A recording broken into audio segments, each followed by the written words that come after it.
मैं सबसे पहले उन सभी मतदाताओं के प्रति हृदय से आभार व्यक्त करता हूं जिन्होंने लोकतंत्र के प्रति अपनी आस्था को व्यक्त करते हुए भीषण गर्मी में, टेम्परेचर इस समय 50 डिग्री के आसपास जा रहा है, जो संभवतः कई वर्षों के बाद और कई दशकों के बाद इस प्रकार की स्थिति हम सबको देखने को मिल रही है। लेकिन इस सब के बावजूद भी जनता का उत्साह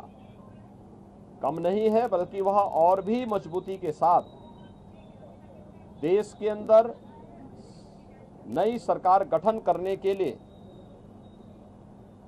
सरकारों के कार्यों का, कुछ सरकारों के कारनामों का अवलोकन करते हुए आज उसका मूल्यांकन कर रही है और उसके अनुसार मतदान भी कर रही है। हमारा मानना है कि देश के अंदर जो समर्थन प्राप्त हो रहा है उसको ध्यान में रखते हुए हम कह सकते हैं कि 4 जून को जब जनता जनार्दन का फैसला आएगा तो देश के अंदर आत्मनिर्भर और विकसित भारत के लिए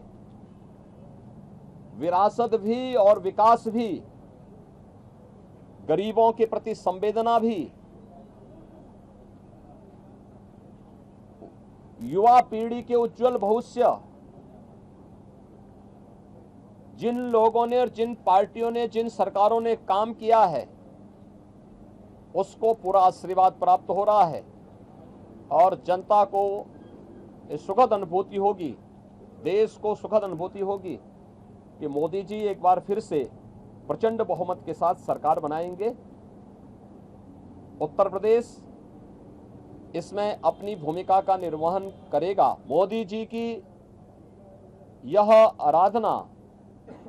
एक आध्यात्मिक आराधना, यह आध्यात्मिक आराधना राष्ट्र आराधना है। भारत माता के इसी चरणों में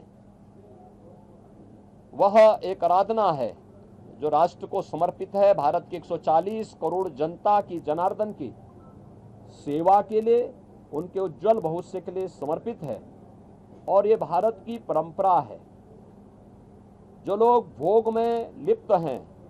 भ्रष्टाचार में लिप्त हैं, अनाचार दुराचार में लिप्त हैं, वे लोग आध्यात्मिक आराधना के महत्व को नहीं समझ सकते। आध्यात्मिक आराधना को समझने के लिए भारत और भारत जैसा मन चाहिए। भारत की सनातन मूल्यों और आदर्शों के प्रति निष्ठा का भाव चाहिए। जिनके मन में भारत के प्रति आस्था का भाव नहीं है, भारत के सनातन मूल्यों और आदर्शों की ध्वजियां उड़ाना जिन्होंने अपने जीवन का उद्देश्य समझ लिया था और जिनके कारनामों से जनता उनको बार बार ठुकराई है, वे लोग मोदी जी के इस ध्यान साधना और इस राष्ट्र आराधना का मखौल भले ही उड़ा सकते हैं, लेकिन जनता जनार्दन